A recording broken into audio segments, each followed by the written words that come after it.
আসসালামু আলাইকুম। বেবি আসসালামু আলাইকুম বলতে পারে? বলো।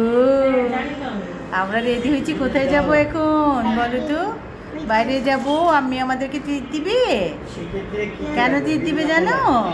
আম্মি তো হ্যাপি বার্থডে, সেই জন্য তো আমরা সবাই রেডি হয়েছি। আমাদেরকে আজকে তমিসরা তানজিন ট্রিট দিবে, আমরা এখন সবাই সেখানে যাব, তাই না বেবি? ওকে। হ্যাঁ, সবাইকে ট্রিট দিবে। আমরা প্রথমে বাসার কাছাকাছি একটা রেস্টুরেন্টে গিয়েছিলাম, কিন্তু সেখানে ঈদ পুনর্মিলনী হচ্ছিল, তো ওখানে খুবই রাশ ছিল আর কোনো স্পেসও ছিল না। তো যার কারণে আমরা আবার ডিসাইড করে একটু দূরেই চলে আসলাম। তো সেটা হচ্ছে খিলগাঁওয়ে এই রোড সাইড কিচেন। এখানে অনেকদিন থেকে আসবো করে আসলে আমার আশা হচ্ছিল না। তো ঢুকেই তো ওয়ার্ল্ড কাপ ভাই, তো ভালোই লাগলো। আমার হাজব্যান্ড তো মহা খুশি, সে তার পছন্দের সব প্লেয়ারদের এখানে পেয়ে গেল। যাই হোক, যদিও সেগুলো আর্টিফিশিয়াল ছিল, তারপরেও খুব খুশি ছিল।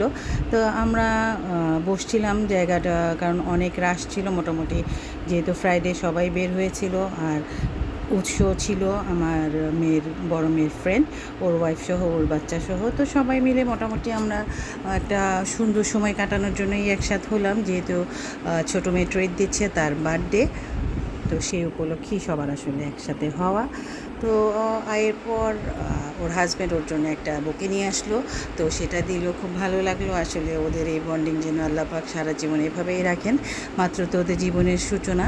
তো এরপরে সবাই মিলে আমরা বসে ডিসাইড করছিলাম যে আসলে কে কী খাবো, যেহেতু এক একজনের পছন্দ এক এক রকম। তো একটু সময়ও লেগেছে আসলে আমাদের চুজ করতে কার কোনটা আইটেম হবে। তো এটা করতে করতে মোটামুটি ভালোই সময় লেগে গিয়েছিল। তো সবাই মিলে প্রায় 6-7 রকমের আইটেম দেওয়া হলো। তো এগুলোতে তো মোটামুটি সময় লাগবেই। এই ফাঁকে সবাই একটু ফটোশ্যুট করে নিচ্ছিল, আর আমায়রা বেবির সব স্পুনগুলো নিয়ে মনের আনন্দে সে খেলছিল। তার থেকে আর ওগুলো নেওয়া যাচ্ছিল না। এরপর অনেকক্ষণ পরে একটা একটা করে আমাদের সব অর্ডারগুলো আসা শুরু করলো। এই তো এক একজনের এক এক রকম পছন্দের সব অর্ডার প্ল্যাটারগুলো আসছিল। তো এই তো মোটামুটি সবারটাই চলে আসছিল। তা আমরা এক একটা দেখছিলাম, ছবি তুলছিলাম। আমার হাজব্যান্ডের এই প্ল্যাটার সবসময় খুব পছন্দ, স্যুপ সহ। আর এই যে আমাদের সেই বার্থডে গার্ল আর তার হাজব্যান্ড, এরা নিল এই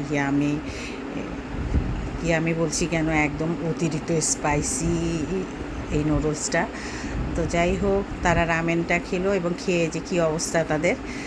আমি তো বলছিলাম ঝোলগুলো বেশি করে খাও, খেতে হবে, তখন আর পারছিল না আসলে ওরা। তা আমরা মোটামুটি এনজয় করছিলাম সবাই মিলে। অনেক সুন্দর সুন্দর ছবি তোলা হলো। আর এই যে আমাদের আমায়রা বেবি, সে তো মহা ব্যস্ত ছিল। তো পরিবারের সাথে কাটানোর সময়গুলো আসলেই সবসময় অনেক স্পেশাল থাকে। তো সবাই দোয়া করবেন। আর